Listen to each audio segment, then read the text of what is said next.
Olá pessoal, o vídeo de hoje é para você que quer ser saudável para sempre, definitivamente.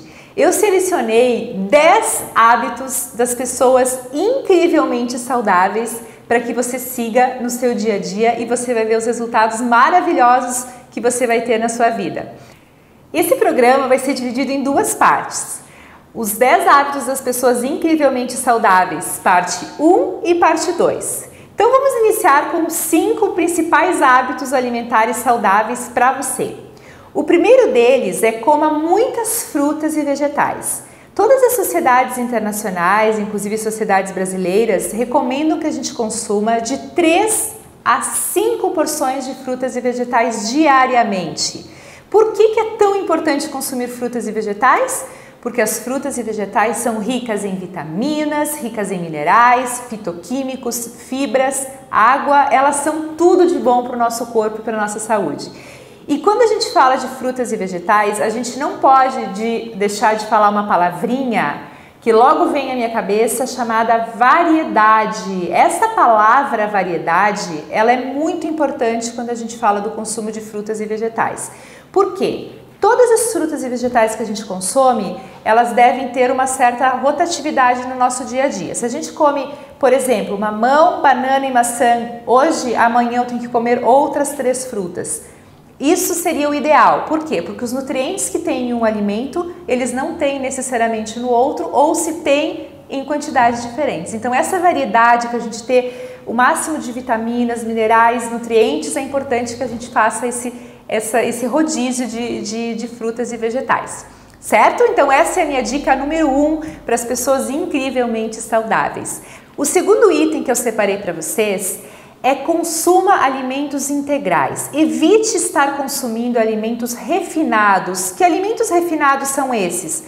Pão branco, arroz branco, macarrão branco que não seja integral, todos esses alimentos refinados, eles não são muito interessantes. Por quê? Porque eles têm um alto índice glicêmico.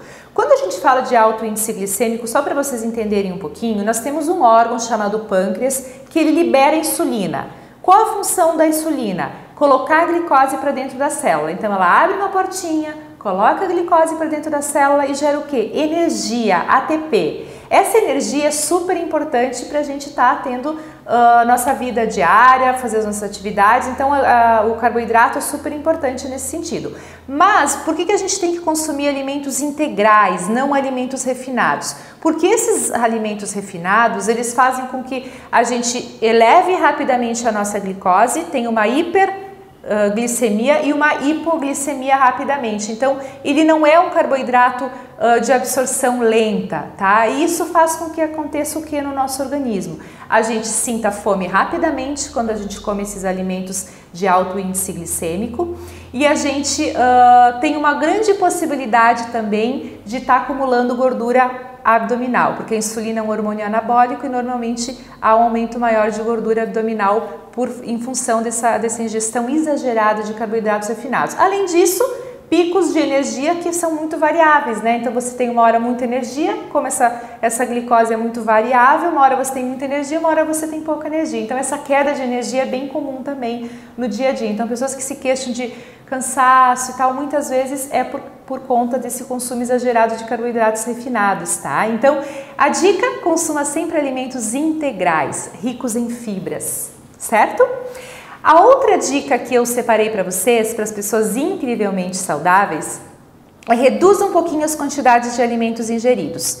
Isso, claro, vale para as pessoas que estão com excesso de peso, porque a gente sabe que o excesso de peso causa uma série de problemas de saúde, né? Colesterol elevado, diabetes, enfim, dislipidemias. Então, se a gente for ficar falando sobre isso, a gente vai falar um programa inteiro, tá? Mas o que eu quero que vocês façam? Reduzam um pouquinho a quantidade de alimentos ingeridos.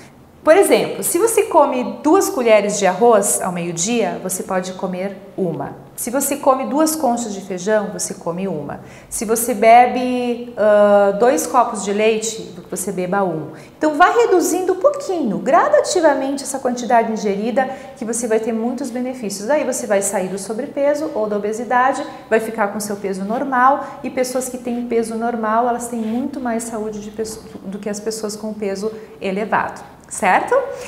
Outra dica, não use açúcar branco. O açúcar branco é um açúcar também que tem pouquíssimo, zero praticamente valor nutricional. Ele só tem calorias, que a gente chama de calorias vazias. Substitua o açúcar branco pelo açúcar mascavo ou pelo açúcar de coco. Lembre-se que continuam sendo açúcares, então consumam-os sempre com moderação, porque estes açúcares brancos eles são calorias vazias, nutrientes praticamente zero e não é o que você quer para o seu organismo. E vá acostumando as suas papilas gustativas com a redução da quantidade de açúcar ingerido, tá? Você vai reduzindo gradativamente essa quantidade de açúcar que você coloca no seu café, por exemplo, tá? Então você pode, de 3 colheres você vai colocando 2, passa mais um tempinho você coloca 1, até que você vá acostumando as suas papilas gustativas a não colocar nada de açúcar, que seria o ideal, certo? Outra dica que eu dou para que você tenha hábitos incrivelmente saudáveis é que você não utilize óleos refinados no seu dia a dia. Os óleos refinados de soja, de canola, de girassol, de milho, eles são ricos em ômega 6 e quando eles não estão equilibrados com uma dieta rica em ômega 3, rica em ômega 9, eles não são muito positivos, tá? Eles são pró-inflamatórios e são muito refinados, né? Então eles também não são muito ideais. O ideal é que você utilize ou azeite de oliva, ou o óleo de coco ou a manteiga ghee, que eu também citei no programa anterior. Mas lembrando que o óleo de coco é um óleo que ele suporta altas temperaturas, então ele não oxida, ele não rancifica e isso é ótimo porque ele não vai formar placas de ateroma no interior das artérias, então tem essa vantagem que ele suporta altas temperaturas. Aí você deixa o azeite de oliva para estar utilizando em preparações frias, em saladas, né? E a manteiga um pouquinho com moderação você também pode estar utilizando para fazer as preparações culinárias, certo? Essa foi a primeira parte do programa para que você tenha hábitos incrivelmente saudáveis. Aguarde as próximas 5 no próximo programa. Gostou do nosso vídeo? Então não deixe de inscrever-se no nosso canal. Curta, compartilhe, interaja, comente o nosso vídeo. Um beijo e até o próximo programa.